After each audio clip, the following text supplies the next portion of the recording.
Hello, welcome to White Birch Tarot and Astrology, but tonight I'm doing just the astrology and I'm late because this is kind of about the new moon in Pisces that we had yesterday, but also I'm going to talk, and this will be very brief, I'm going to talk about Venus in Aries squaring Jupiter in Cancer. So yesterday we had, as I said, we had the new moon. Where's my pencil? We have all this stuff in Pisces, north nodes, Mercury, retrograde, Mars, Sun, and Moon. They were together yesterday, 28 degrees of Pisces, which is very karmic. Almost at the end of the cycle there, it only goes to 29.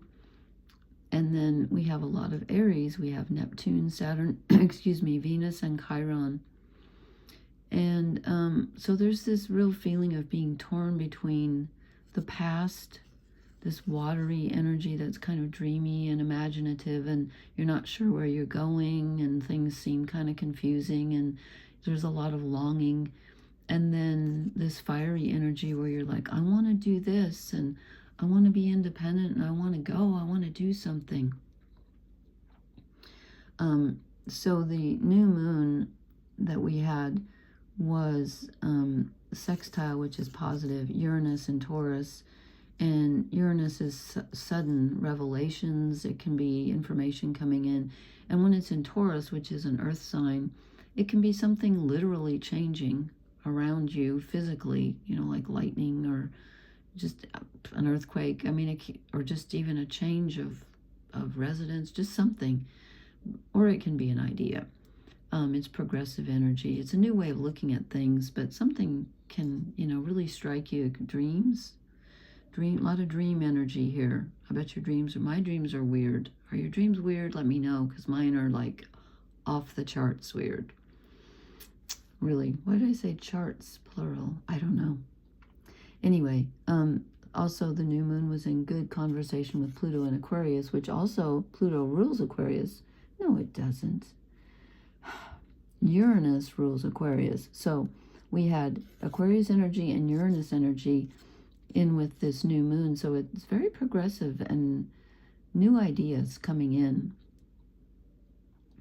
And of course, Pluto's about death, transformation, and rebirth. So lots of change here, lots of change. But again, it can be more like an emotional change.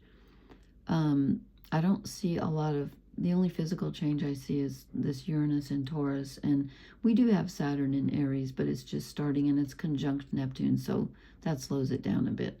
But so it was a very dreamy, emotional, perhaps surprising new moon in some ways, where you might have had some aha moments emotionally, especially. But I want to talk about this square between Venus in Aries and Jupiter in Cancer. They're so different because Venus in Aries wants to be independent. She wants to take risks and have romance and like just go out, and do things. There's a real desire for movement and change and being bold. And a square is an uncomfortable aspect where the two sort of are at cross purposes. Jupiter in Cancer is, Jupiter magnifies everything that he touches. He's growth and opportunity and potential and good luck, frankly. In Cancer, then he wants to stay emotionally safe. He's like, no, we're going to stay with the family. We're going to stay with tradition. We're going to keep ourselves safe. Cancer is very sensitive, and you could be feeling extra sensitive. And so Cancer wants to stay safe and do what the family's always done and take care of everybody, and nurture everybody and make sure everybody's well fed and everything. And Venus is like, but I want something new. I want romance. I want adventure.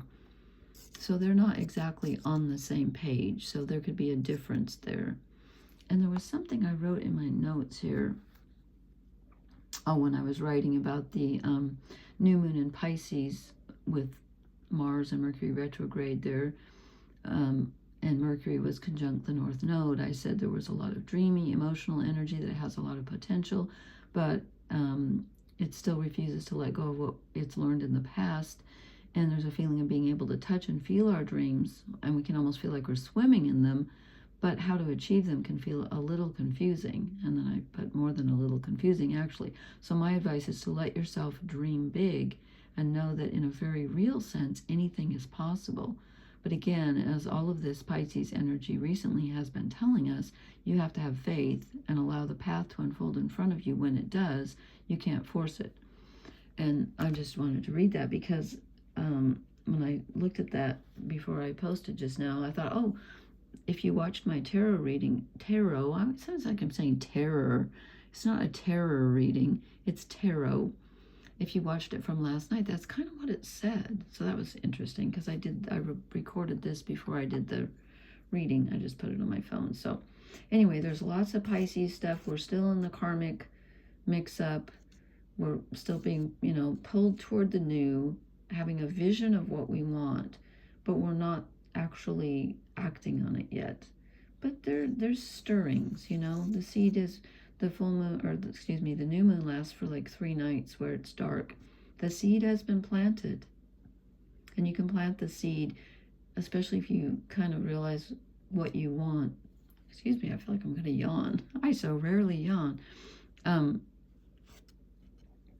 But with all this Pisces energy, you might finally be starting to get in touch with what you truly want. And as the cards, well, I'll let you watch the card reading, but it's about where's the path?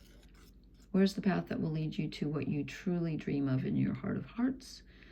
And then, when more of this energy moves in, more of these planets move into Aries, hopefully we'll start the journey. I'm sorry I'm so croaky tonight. It's late. I'm tired. And so we have lots of water and lots of fire, which makes steam. And then Jupiter's in more water. And then we have Black Moon Lilith over here in fire. So the only earth we have is Uranus and Taurus. And the only air we have right now is Pluto in Aquarius. So there's no personal earth or air right now. Anyway, it's an interesting time. So just wanted to do a brief explanation of that. Sorry I'm late.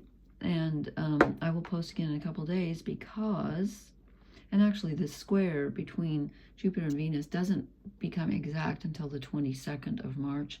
And on the 21st, we have the spring equinox, which is when the sun moves into Aries, and that's the day that Mercury will go direct and will, he's already exactly conjunct the North Node. He already was as of the 18th. But when he goes direct, I should call him they, when they go direct, they will be conjunct the North Node. That's going to be a big deal, and it's weird that it happens on the equinox, so lots of change coming. Anyway, I will post again then, and I will talk to you later. Please hit the like, share, and subscribe buttons, and blessings, everyone. Good night.